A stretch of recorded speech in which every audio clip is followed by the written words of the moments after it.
A wild creative heart, Mel is a published author and poet, a lifelong learner, a natural connector of people and ideas.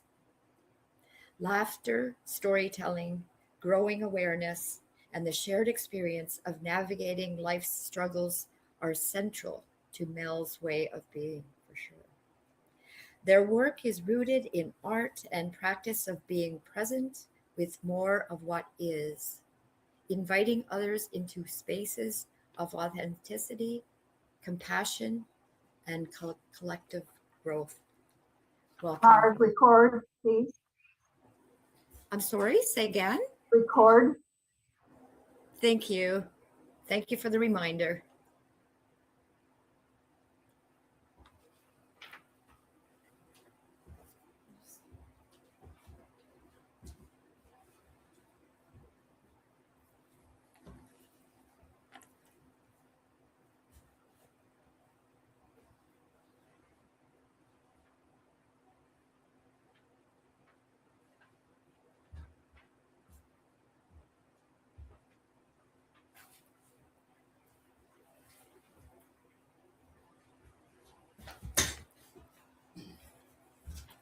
I think so.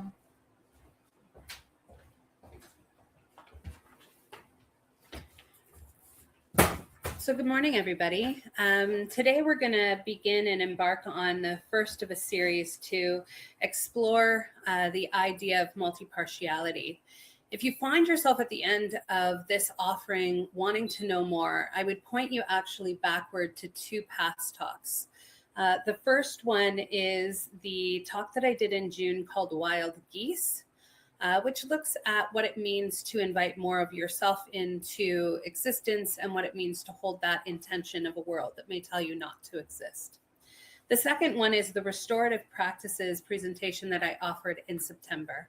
This one builds and is an offering and a primer that can help make multipartiality, make more connections for you in this talk of multipartiality.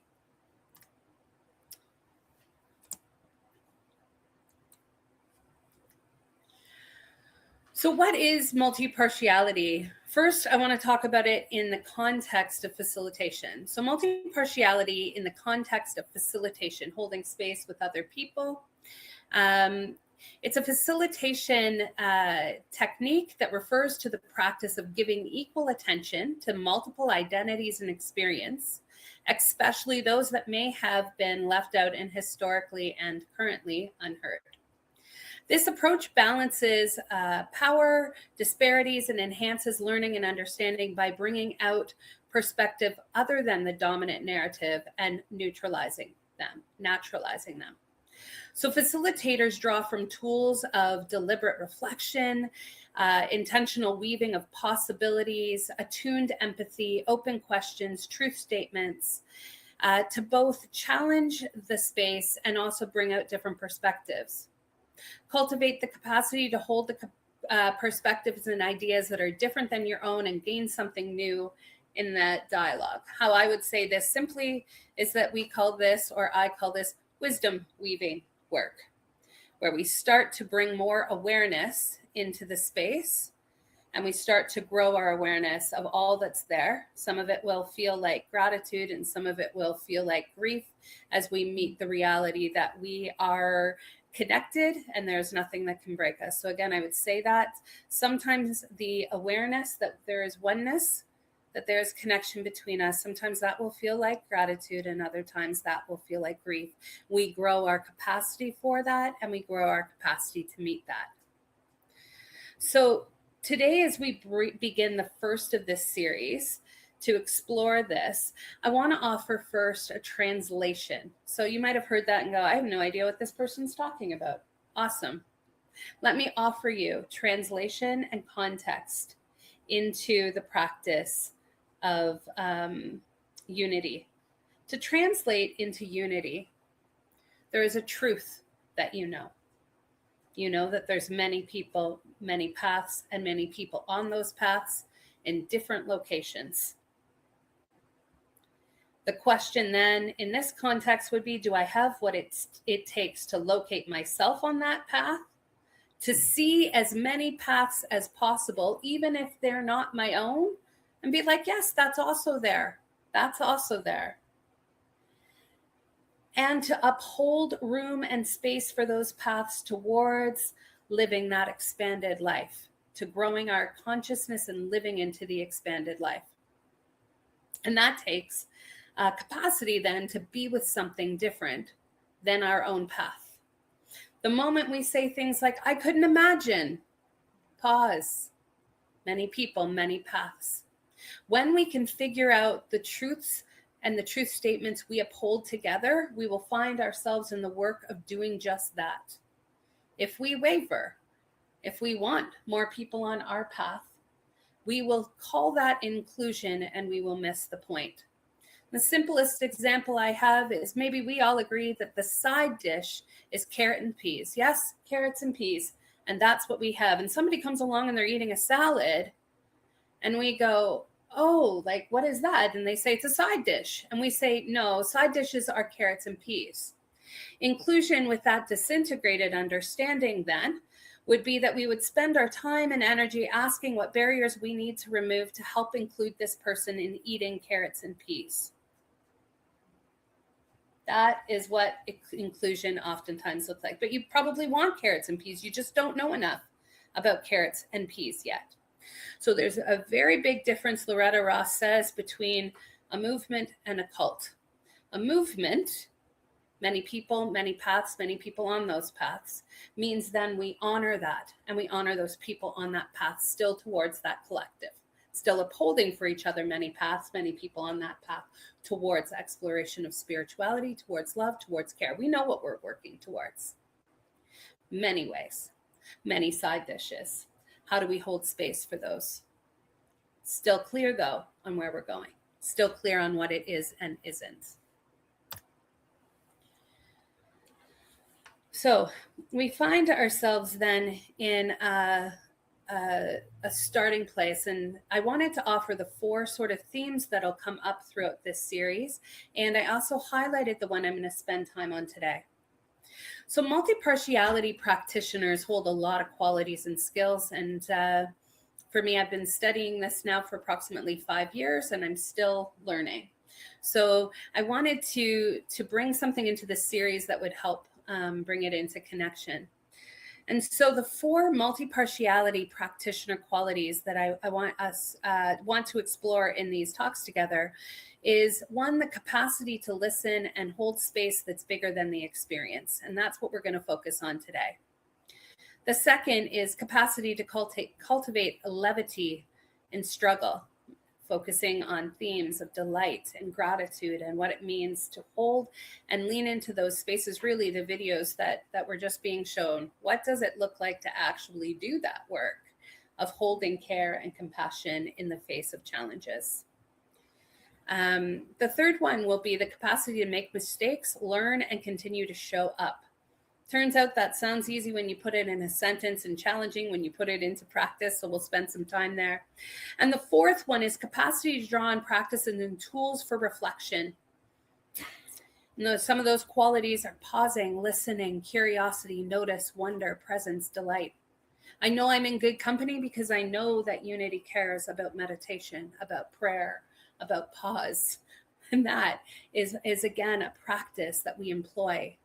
We can practice anything. So what are we doing consciously? So I offer these for you just so that you can consider those other themes, no matter what theme we're talking about in the series. Now, I also want to offer the first piece of multipartiality practitioners' work. And that is that you may read those and say, actually, I'm not sure if I want that. And part of multipartiality and meeting people on those paths is that you'd pause there then. And you wouldn't judge yourself for that. You'd say, what would be between me and wanting to listen or wanting to hold bigger space than the experience that is there? And meet that.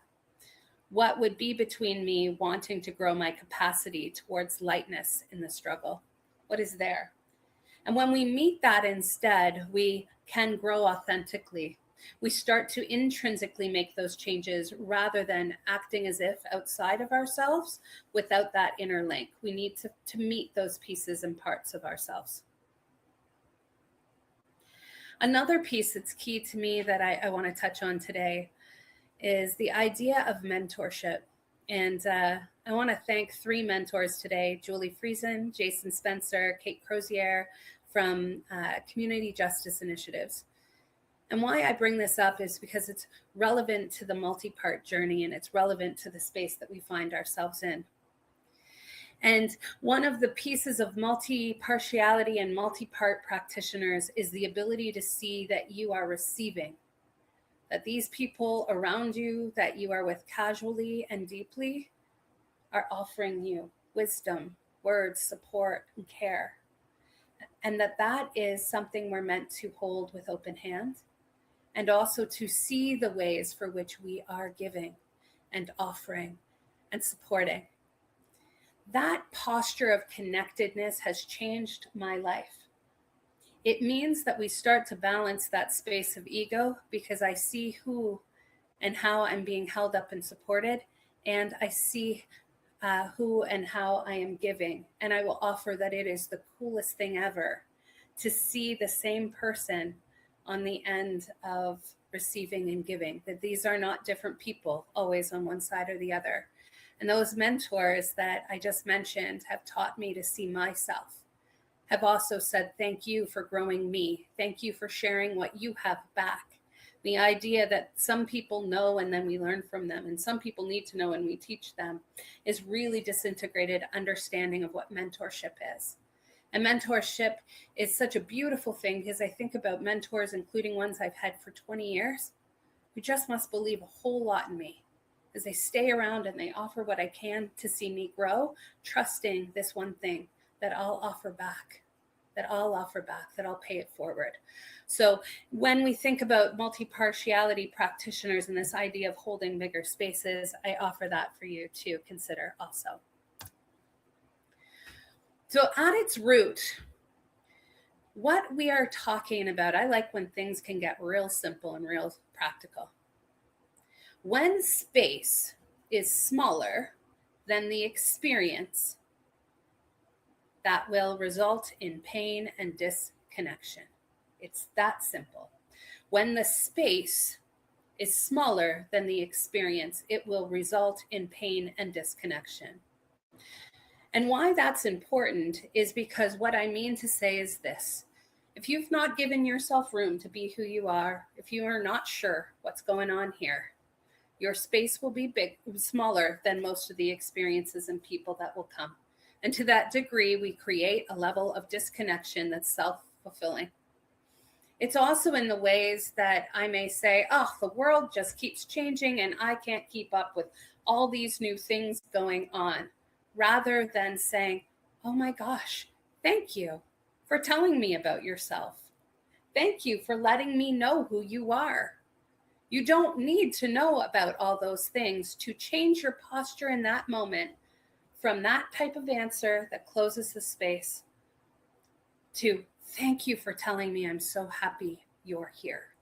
Thank you for letting me know something I didn't know before. And as we stretch the space within ourselves to be more capable of meeting the experiences in front of us, we find ourselves more connected. We find ourselves more capacity rich in those connections.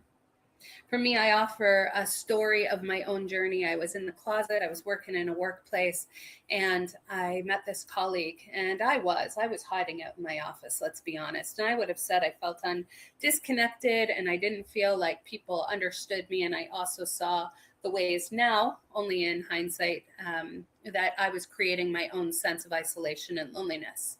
Slowly, though, I meet this person. Now, there's a key piece to this story. This person seemed nothing like me. They appeared as a cis, heterosexual, monogamous human, nothing similar to myself. And I found myself wanting to share more of my story. And so I did. And this person seemed to hold the capacity to create space big, huge space, an ability to meet me as I arrived. They seemed capable of holding challenging emotions that would come up. They seemed capable of letting me have my story without taking it over. They had capacity. And that's where that the pieces of the 4 pieces come up, is that when I look at what that person offered, I look at what capacity rich people do in the world. And sometimes we can think it's about the same experience. We bond because we have the same experience. No, we connect because, quite simply, the person in front of us has done their work to be able to create space that's bigger than the experience that they're meeting, and to grow into that, or to open instead of close. That's simple. So I want to keep it that simple. It's not, I didn't say it was easy. I said the practice is clear. Do I create bigger space and expand myself to meet the experience and the people and the things in front of me, or do I close? So to attain knowledge is to add things every day. To attain wisdom is to remove things every day. If the response to what role does love, respect, care, dignity, worth, relationship play in what we're doing, if the response is, oh, like, yeah, we know, and I've met that, dismissal, or this circumstance, this person doesn't deserve something different. If that's our response, what I call that is beyond or before values. Stop. That is the first point where we know that we are in insanity. Insanity is where the things we say we hold dearly, the values we say we hold, somehow don't apply to this or us in that moment. And I will offer this. I have found greater peace in my heart, in my life. A, being myself and owning that, whatever that may look like. And B, being a values-based decision maker and process person. Because I got to live with myself. When nobody else is there anymore, do I like how I showed up there? Do I know what was going on for me? Do I know what was driving me? So many times the thinking, feeling, and acting parts of us are deciding for the collective without us bringing those back together. So one piece is really loud, and all of a sudden we are making decisions based on that one piece for ourselves. Powerful decision-making, empowered decision-making requires us to be able to know a multitude of what is going on for us. Multiple things that are there, present in the room for ourselves only right now. I'm not even talking about group dynamics today. We are talking about growing the self to be a person of space that's bigger than experience. So if you find yourself saying, yeah, we know, dismissal, or hearing that from another when we're saying, hey, can I ask how awareness, love, respect, dignity, worth, relationship, or care is showing up right now? Those have been painful places because I thought maybe it doesn't have a role to play. Maybe I'm the one that's off base. And so what I've figured out is maybe I am, that's fine. Maybe it's naivety, I'm okay with that. But I want to live a life where these practices hit the pavement and they hold up in favorable and unfavorable circumstances. And so if we say our values don't apply when things get tough, then that's our work. We need to stop and we need to go back until we're able to integrate our values and hold them and figure out what a path forward where we bring those values with us looks like.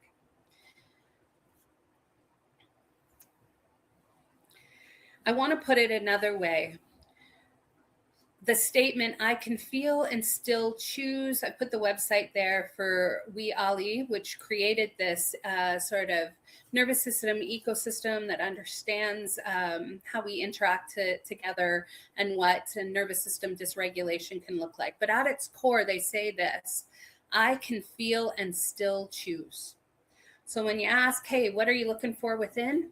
You're looking for this capacity within you that A, can feel and recognize those feelings, and B, can find your choicefulness in that. That's where you're able to be responsive to your feeling and your choice. And those choices will be challenging, and we're going to touch on that in a moment. It is boundary work for sure. In multipartiality facilitation, and we'll talk more about this in future talks, it would be that I am capable of holding a posture like this in a space with other people that says, you can feel however you feel and still choose. You can get up, you can leave, you can sit down, you can lean in, you can address that thing in front of you, or you could say, honestly, I don't know how to address this level of anger right now, so I'm going to know it's there and I'm going to hold it. That is a powerful place to be in. So this posture in group facilitation, in community development, in movement, in modeling, it's people who are able to say, you can feel and still choose. We can feel and still choose. I can feel and still choose. That is a powerful place. So when we talk about oppressive spaces or spaces that do not have the capacity, it's just simply knowing, oh, we make space like this. Most of the experiences will exist outside of that space. We make space like this. It will be able to hold those experiences, but we will have to learn how to feel hard things and still move our arms open. That is the exact opposite of what the world teaches us to do. So where do we find ourselves then? In a very, very interesting, painful, challenging, joyful place. And I will offer that I would have said it was just a painful, challenging place until I started to really apply boundaries that allow me to have an inner world, feelings, wants, needs, and desires, and figure out what those are. So I would have just said it was challenging and scary before. Now I say it is liberating and wonderful and challenging also. So boundaries, put simply, this is what is okay and not okay. So when we remove punitive approaches, we will meet the heavily multipartial and dimensional world of natural consequences. And what that looks like is I think about it as multidimensional, and it requires the person to actually be there and to be able to continue to respond and to do something differently each time. Again, back towards center of self and that alignment. So the first thing that we need in boundaries is to be able to say, I know myself and I'm continuing to know myself, and I have practices that keep me moving toward knowing myself. I practice looking at the many parts of me toward ownership and response. I know what I want and need and what is and isn't okay. I occupy my body and I want other people to occupy theirs. We have great data that tells us to leave our body all the time. The world calls us. I got carried away there. Oh, I wasn't even in the room. We have so much language that invites us into distraction and activation. Why? Because you're actually easier to control when you're not in your body. That's simple. So much easier to control. We let that sit with us. Oh, I don't know if I love that feeling. The second piece of boundaries work is I know how to communicate what is okay and not okay. And I want others to communicate what is okay and not okay. And I put hands with a flower there because this is the Brene Brown work, soft front, strong back. Our boundaries, we'll know the difference between our boundaries and walls because there's a softness that exists with boundaries. There's almost a level of grief work I would offer too. Hey, this wouldn't be what I would hope, and it's what I need based on what I'm interacting with right now.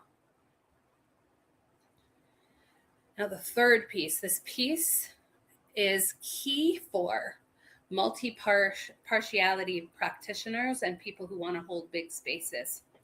And it's harder than heck. And I can even feel the activation in my body as I run more and more into this piece. I know how to follow through when what I said isn't respected. I can differentiate between boundaries and armor.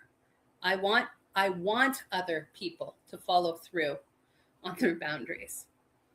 Now, this is challenging because we can confuse requests and boundaries. A simple request would be, hey, I need you to stop yelling at me. It's not okay and it needs to stop.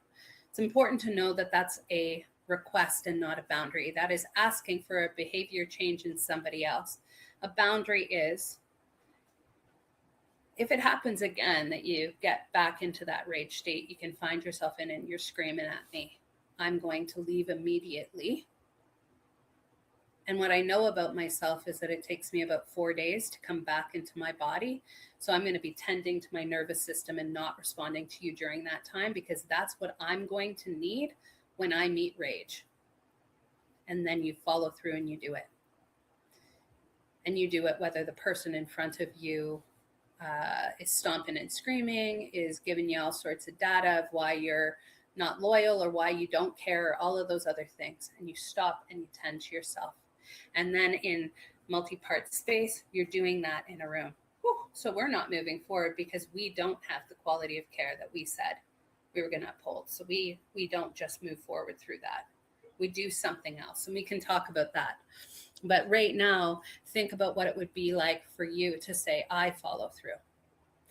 Now, my anchor for myself, adapted from Glenys Doyle's words, my anchor is, I will not abandon myself again. The people who love me will not ask me to abandon myself. When I'm setting my boundaries, that's where I go.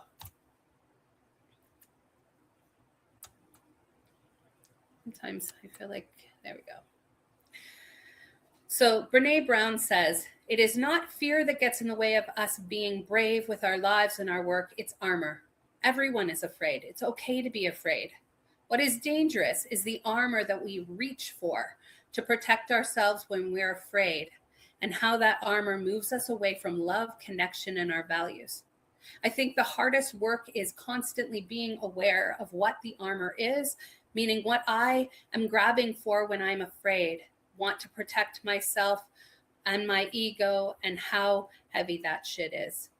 At some point, I had to wear it because it was survival for me growing up. This is the developmental milestone when the universe pulls you close and says, I'm not fucking around anymore. I gave you gifts. Choosing to not grow in them is not benign. There are consequences for that, and your armor is getting in the way. I do not mind me a little Brene Brown or straight talk because it jolts us. Before we go into meditation, I want to offer you a few postures, and I actually would invite you to play in modeling them with me as it feels comfortable for you. You don't have to. Remember, I get to choose. I can feel and choose. I can feel a lot of feelings about this suggestion, and I can feel them and I can choose if I participate or not. If you'd like to, I want you to put your arms out like this, and I want you to activate for a moment what it feels like to be in fight or flight. We're not doing this. I'm not going there. I'm leaving. We're not even going to connect anymore. Feel that fight feeling. Feel that flight feeling. Now, if you would like to play in it, feel what arms around head and heart feel like. Fawning, pleasing, submitting, protecting. You will never come that close again to me, to my mind, to my heart. I'm not letting you in. Just tell me who you want me to be, and I'll be that. I keep safe by being what you want, by meeting what you need. Now freeze, fragile. This one, we turn away. And I want you to think for a moment what it means to be turned away. And I'm only looking back enough so that I don't mess with your ability to hear me. But stay turned away. Don't look at me right now. Just hear the voice. Avoiding, dismissing. I can't even look at what is there. I'm too fragile to look. And feel that. Now I want to offer you two more. I want you to feel what it feels like. And it's cool because it's mountain pose and yoga. Arms drop by the side. I am here. I am present. I am meeting what is as it emerges. I am here. I am present. I am meeting what is as it emerges. And also let's play just for a moment, trying on the multi-partiality practitioner. I can feel and choose. You can feel and choose. We can feel and choose. Feel what? Feel honestly, feel vulnerably, feel responsibly, feel accountably. Capacity to input and output feedback and grow into new spaces. So, whether you find yourself in fight, whether you find yourself in fawning, pleasing, whether you find yourself in freezing and withdrawing, whether you find yourself at ease or arms open, your distinct responsibility is to know where you are right now and to start to get those parts of yourself held by you compassionately and with care, to become aware of them and do something different.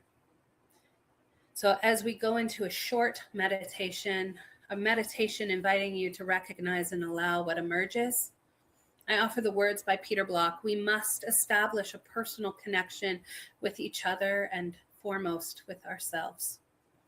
Connection before content. Without relatedness, no work can occur. As we come into our bodies and breath, may a sense of ease and gratitude for this moment, for this breath, for this sensation of sitting with others, willing to risk and gather.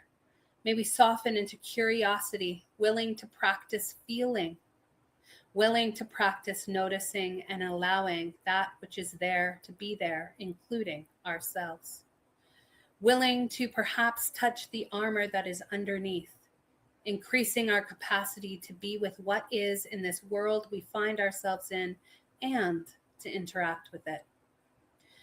As we breathe, simply notice the thoughts that come up or the feelings, and in response, perhaps we say, I see you, I feel you, I hear you, I acknowledge you. I can feel and still choose.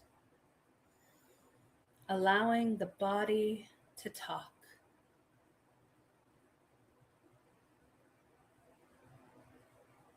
I see you, I feel you, I hear you, I acknowledge you. Allow your heart, your emotions to talk.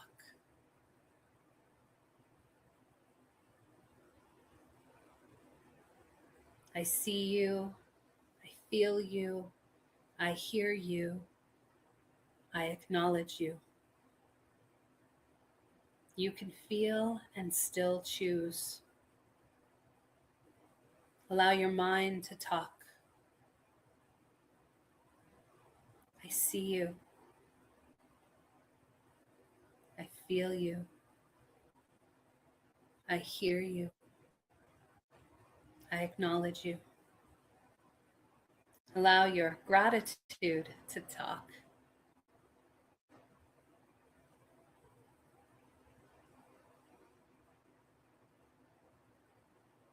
I see you. I feel you. I hear you. I acknowledge you. We can feel and still choose.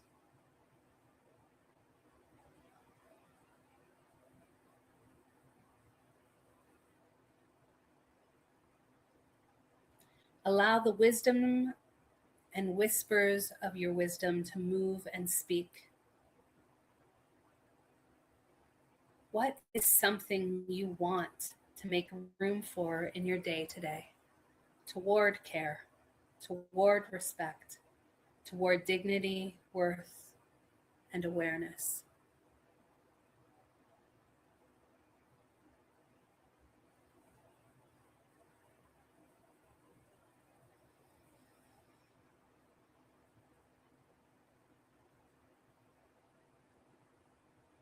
From the last Tao, I offer these words. A man with outward courage dares to die. A man with inner courage dares to live. How courageous is it then to invite in and uphold together the idea that I can feel and still choose. You can feel and still choose. we can feel and still choose.